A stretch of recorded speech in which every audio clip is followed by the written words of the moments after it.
آج شرک whole cell کے حساب سے ہو رہا ہے کہ نہیں ہو رہا؟ نعت میں پتہ ہی نہیں چلتا کہ یہ اللہ کی حمد و ثنا ہو رہی ہے، یہ نبی کی تعریف ہو رہی ہے، کوئی فرق ہی نہیں چھوڑا اللہ اس کے رسول میں۔ عالم الغیب بھی بنا دیا، مشکل کشا بھی بنا دیا، حاجت روا بھی بنا دیا۔ ایاک نعبد و ایاک نستعین، اے اللہ ہم تیری ہی عبادت کرتے ہیں اور صرف تجھ سے مدد طلب کرتے ہیں۔ یا ایھا الناس، اے لوگو، انتم الفقراء الی اللہ، تم سب کے سب فرشتے، پیغمبر، کیا مسلم کیا غیر مسلم، سب کے سب محتاج ہو اللہ کے در کے۔ کہتے ہیں اللہ اور بندہ کا فاصلہ بہت ہے، تو مانگنے کے لیے درمیان میں کیا ہونا چاہیے؟ واسطہ۔ یہ دلیل کہاں سے نکالی آپ؟ ایک صاحب بیان کر رہے تھے کہ جیسے آگ اور پانی میں ڈیفرنٹ بہت ہے، تو جب پانی سے آگ کو گرم کرنا ہوتا ہے تو درمیان میں دیگچی کا واسطہ ہوتا ہے، تو ہمیں اللہ تک پہنچنے کے لیے، یعنی اپنی پکار اللہ تک پہنچانے کے لیے کس کا واسطہ چاہیے؟ نبی کا۔ پہلے نبی سے مانگیں گے، پھر نبی وہاں پہنچائیں گے۔ یہ لاجک کہاں سے نکالی آپ نے؟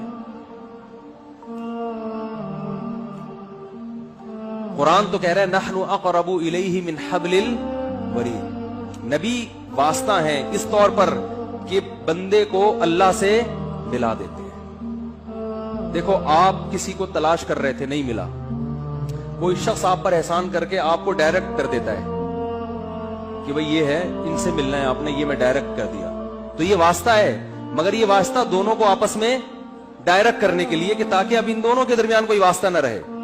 لوگ اللہ کو بھول چکے تھے، اللہ کی معرفت نہیں تھی، اللہ کو جانتے نہیں تھے، آپ صلی اللہ علیہ وسلم واسطہ بنے اور امت کو اللہ سے جوڑ دیا اور بتا دیا کہ ڈائریکٹ کس سے مانگنا ہے؟ اللہ سے۔ تو واسطہ اس معنی میں ہے کہ اللہ سے ملانے کا واسطہ ہے۔ جب ملا دیا تو پھر اگر آپ کہتے ہیں درمیان میں بھی واسطہ چاہیے، تو پھر نبی کا جو مشن تھا وہ معاذ اللہ وہ غلط ہو جائے گا۔ مشن تو تھا ہی ملانا۔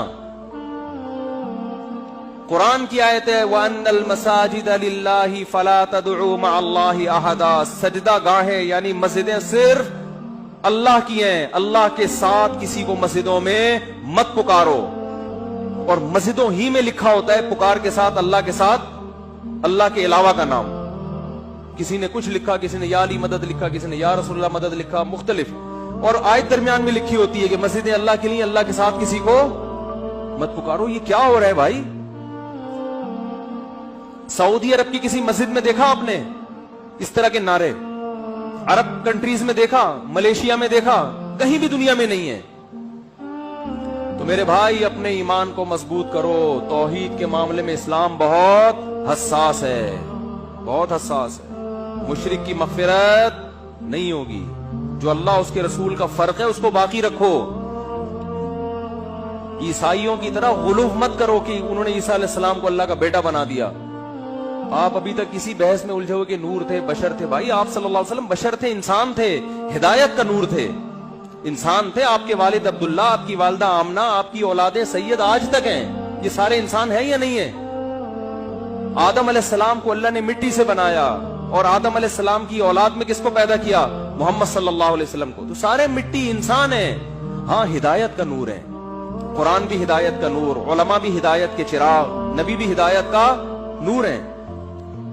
ہدایت کے لحاظ سے آپ روشنی ہیں، قرآن بھی ہے، علماء بھی ہیں، لیکن آپ ماہیت کے لحاظ سے، حقیقت کے لحاظ سے بشر ہیں، انسان ہیں۔ تمام وہ لوازمات جو انسانوں کے ساتھ ہوتے ہیں آپ کے ساتھ بھی تھے۔ آپ کو بھوک لگتی تھی، آپ کھانا کھاتے تھے، آپ کو نکاح کی ضرورت محسوس ہوئی، آپ نے نکاح کیا، آپ کو اللہ نے اولاد دی، اس سے آپ بیمار ہوتے تھے، علاج کرتے تھے۔ مشرکین کہتے تھے کہ مالی حاضر رسول یاکل الطعام ویمشی فی الاسواق، یہ کیسا پیغمبر ہے جو کھانا بھی کھاتا ہے اور بازاروں میں خریداری بھی کرتا ہے؟ سمجھ رہے ہیں نا؟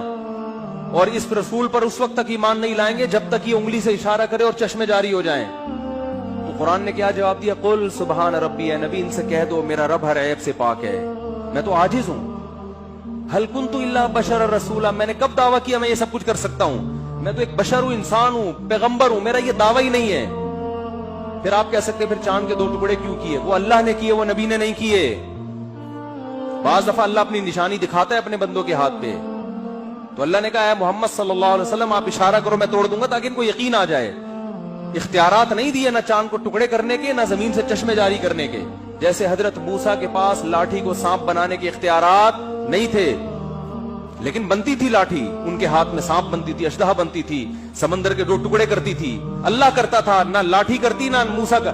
اگر موسیٰ کو، حضرت موسیٰ علیہ السلام کو یہ اختیار ہوتا کہ وہ لاٹھی سے سمندر کے 2 حصے کر دے تو پھر حضرت موسیٰ سمندر اور دریا کے کنارے کھڑے ہو کر پریشان نہ ہوتے اور بنی اسرائیل پریشان نہ ہوتے.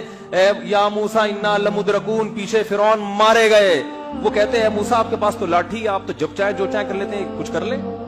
کہنا یار یہ لاٹھی کو تو سانپ بنتے دیکھا ہو تو کچھ دیکھا نہیں، پتہ نہیں یہ سانپ کیا کرے گا یہاں پہ.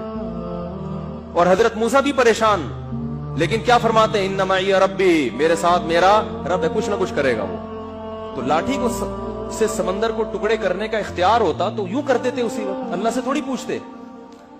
اللہ نے فرمایا اے موسیٰ اس دریا پہ اس لاٹھی کو مار، بس پھر دیکھ کیا ہوتا ہے.